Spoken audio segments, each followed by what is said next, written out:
6 scenarios how the Israeli-Hamas war could end. 1. Successful destruction of Hamas. This is Israel's stated objective. The IDF will try to eliminate most members of Hamas. Then the forces will be withdrawn relatively quickly. That would mean killing or capturing about 40,000 men. It would also require the destruction of Hamas military infrastructure. But Hamas leadership is based in Qatar, not Gaza.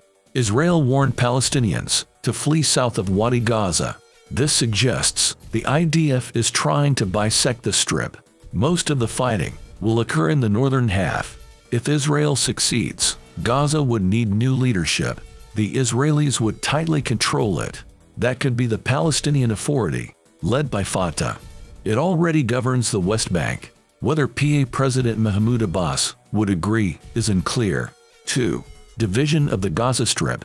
Israel may choose to occupy Gaza, or at least parts of it, but it would be a massive task. Huge numbers of troops would have to remain in the Strip. Such an occupation would last for years, rather than months. It could involve breaking up the Gaza Strip into non-contiguous patches of land. This is the scenario Israel has pursued in the West Bank. However, the US has already warned it would be a big mistake. Abbas is also firmly opposed to the occupation scenario. 3. Complete occupation of Gaza. The Gaza Strip has 2 million inhabitants. Plenty of them are now internally displaced. The US is trying to get Egypt to let them in, but there are plenty of signs it wouldn't work. Most Palestinians will probably refuse to leave Gaza. They believe Israel won't let them return afterward. The Israeli hard-right parties prefer this scenario. They're calling for the re-establishment of Israeli settlements in Gaza. These would need to be protected by IDF troops. The settler movement is very influential in Israel. 4. Israeli failure. Any battle with Hamas would be long, hard, and costly. Hamas has as many as 40,000 well-armed and trained fighters. They've got the advantage of defending familiar territory. The competence of Israeli intelligence and military chiefs is another issue. The border with Gaza was supposed to be the best protected in the world. Yet Hamas managed to breach it with low-tech tools. Is the Israeli military competent enough to fight an urban battle? Moreover, can they fight underground with no air support? Answering these questions is crucial. The IDF is mostly composed of draftees, not professional troops.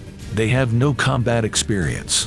Hamas managed to overwhelm several IDF bases on October 7, so its fighters are clearly competent enough to be taken seriously. Israel has never faced a military test like this before. A failed Israeli offensive might mean more hostages. In the best-case scenario, it would be the end of Netanyahu's government. But in the worst case, Israel would be defeated by Hamas. This would send a message to all terrorist groups in the region. 5. War in the Middle East. Iran and Hezbollah said they'd join the war if Israel invades Gaza. In fact, Hezbollah has already attacked Israeli border points in the north. Israel has responded with strikes in Lebanon and Syria. Lebanon and Syria are two ever-present threats. But Iran also supports the Houthi faction in Yemen. The Houthis have medium-range missiles that could reach Israel. There are also militant groups operating in Iraq. This creates a risk of multi-front warfare. Regional escalation would mean an all-out war. The real wild card is Iran. The US is trying to deter it by deploying carrier strike groups. But will they actually join the big war if it breaks out? 6. World War III.